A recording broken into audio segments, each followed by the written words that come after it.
A paralisação de rodoviários do Distrito Federal por reajuste de salários entrou no segundo dia. A repórter Selma Dias está na rodoviária do Plano Piloto e tem as últimas informações para a gente. Selma, boa tarde para você. Oi, Natália, boa tarde para você, boa tarde para quem está em casa. Olha, a situação da greve dos ônibus ainda continua incerta.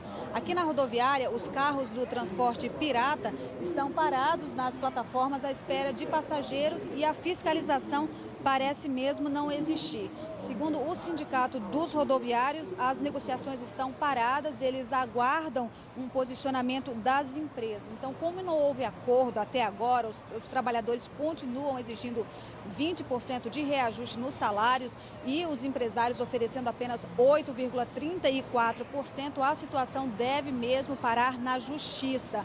É que hoje os empresários decidiram entrar com um pedido de dissídio coletivo de greve. Só não sabemos se esse pedido vai ser feito hoje ou amanhã. E já o GDF entende que essa é uma negociação entre patrões e empregados e por isso prefere não se posicionar, está apenas monitorando a situação. Enquanto isso, nas ruas, os trabalhadores enfrentaram o segundo dia de paralisação. Até no contrafluxo, nessa via que liga o Recanto das Emas e a Samambaia, o trânsito ficou assim, parado. O trajeto feito normalmente em 15 minutos, hoje demorou mais de 40. Por causa dessa paralisação dos ônibus aí, a gente fica nesse caos aí, ó. É difícil, porque Brasília está acabando. Cada governador que entra, cada administrador, tudo que entra para acabar Brasília mesmo. É uma vergonha. E nas vias que ligam as regiões administrativas ao Plano Piloto, a mesma coisa. Trânsito pesado.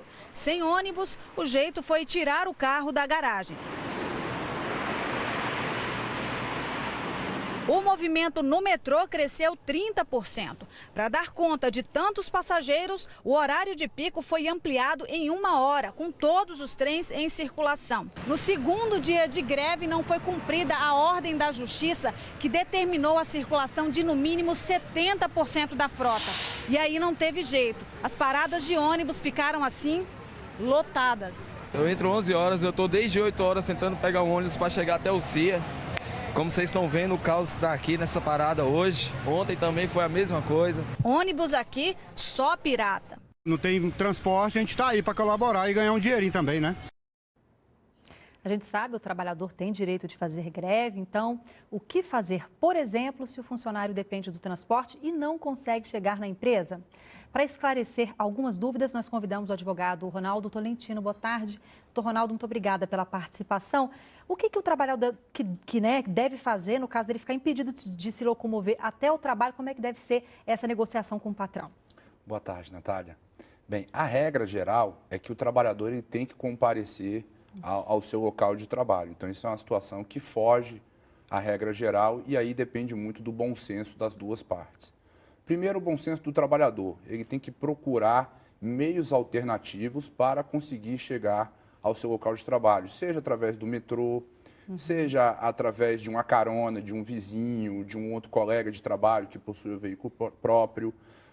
Aqui em Brasília você não tem transporte alternativo, mas em outras cidades há a possibilidade de transportes alternativos, há cidades que têm regulamentação de mototáxi. Então, o empregado ele tem que procurar meios alternativos para chegar ao seu local de trabalho. Ele tem que procurar, mas, por exemplo, o trabalhador que consegue uma van pirata, por exemplo, que está cobrando R$10, ele pode negociar com o patrão que o valor da passagem seja ajustado nesses dias de greve, por exemplo? Pode, como eu falei, é uma questão de bom senso das duas partes.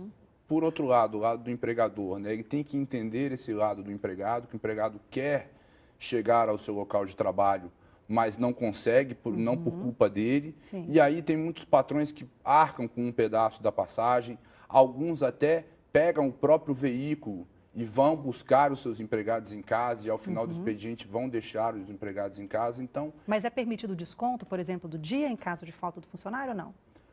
olha, acredito que se o funcionário, nesse caso em que há efetivamente uma enorme dificuldade, até mesmo uma impossibilidade do empregado chegar ao seu trabalho, aí não seria caso de falta injustificada. A falta sim, estaria justificada. E ele poderia, por exemplo, ter uma negociação com o patrão e compensar essa falta depois, né? Isso, a falta, ou até mesmo um atraso por conta do trânsito, tudo isso é negociado. O senhor comentou sobre essa falta de regulamentação, por exemplo, de um mototáxi. Ajudaria também, né? Ajudaria bastante. Há cidades no Brasil em que a profissão do mototaxista é uma profissão regulamentada, existem vários mototaxistas na cidade, e isso ajuda a desafogar um pouco o transporte público coletivo. Tá certo, doutor. Muito obrigada pela sua participação.